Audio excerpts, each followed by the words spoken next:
Stop paying $90 to $100 at the dealership to get your air filter changed.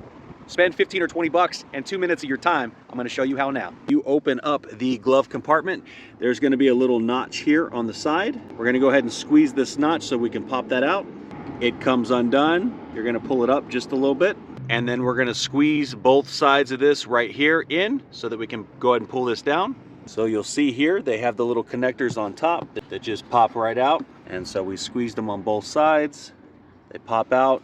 You'll see here that we have the little door for the air filter. All you do is you squeeze the little tab here and go ahead and pull it out.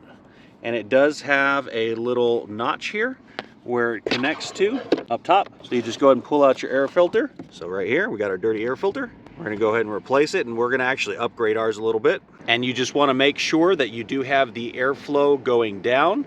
So right here, we got the airflow going down.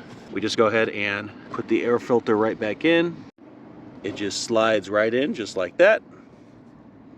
You replace the little notch on the side, pops right in, and right there, you just saved yourself $60 to $80. Squeeze your sides back into the hole. Then we're gonna go ahead and take our little lever.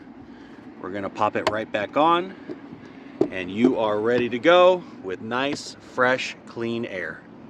I went ahead and upgraded with the antimicrobial and the carbon filter for like 30% of the cost of what they would charge just for the basic air filter at the dealership. If this tip was helpful to help save you $60 to $80 replacing your 2025 Kia Soul air filter, make sure that you hit that like, save it for next time, and please share if you know somebody that has the same vehicle. We'll see you next time.